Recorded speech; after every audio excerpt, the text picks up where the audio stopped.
Assalamualaikum warahmatullahi wabarakatuh. Bagaimana kabar kalian hari ini?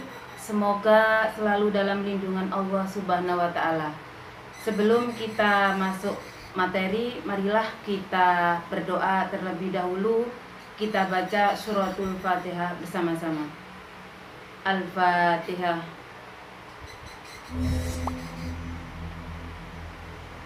Amin. Anak-anak, sekarang kita belajar akidah akhlak tentang mengenal Allah melalui Asmaul Husna. Yang pertama yaitu mengenal sifat Al-Muhyi. Allah bersifat Al-Muhyi, artinya yang maha menghidupkan.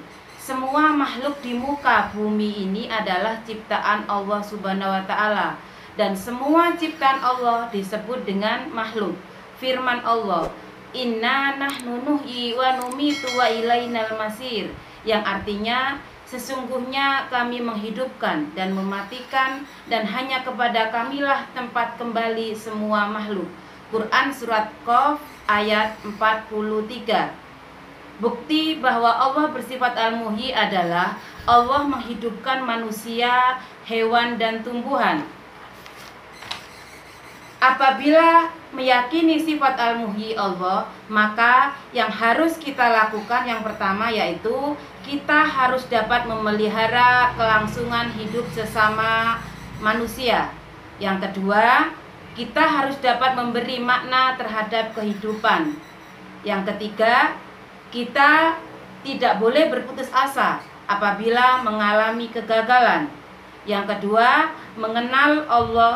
mengenal sifat Al-Mumit. Al-Mumit artinya yang maha mematikan. Semua yang bernyawa pasti akan merasakan mati, termasuk manusia. Manusia tidak dapat memajukannya dan tidak pula dapat menundakannya.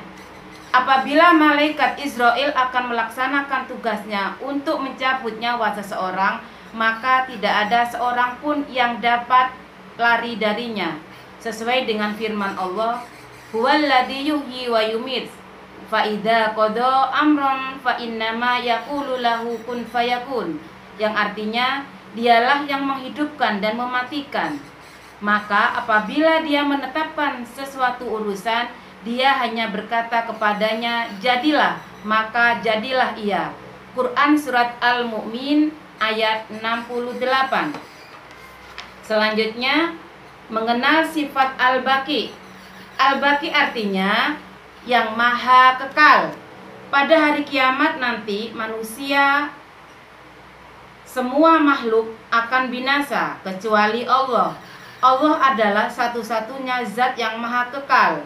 Firman Allah, wala tad'u ma'allahi ilahan akhar, la ilaha illahu, kullu shay'in halikun illa wajha, lahul hukmu wa ilaihi turja'un, yang artinya janganlah kamu sembah di samping menyembah Allah, Tuhan apapun yang lain.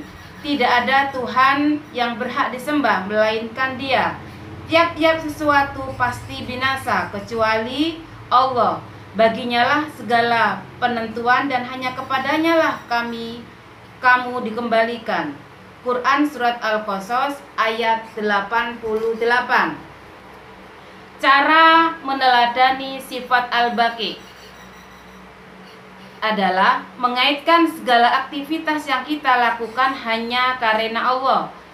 Contoh, kita melakukan ibadah, zakat, dan bersedekah harus karena Allah.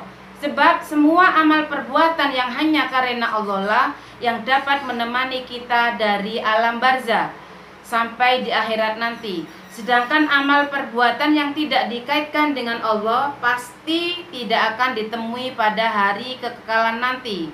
Seperti firman Allah, wa qadimna ila ma amilu min amalin faja'alnahu haba'am mansura, yang artinya dan kami hadapi segala amal yang mereka kerjakan, lalu kami jadikan amal itu bagaikan debu yang berterbangan. Sekian keterangan dari Ustazah, semoga bermanfaat. Akhirul kalam, wassalamualaikum warahmatullahi wabarakatuh.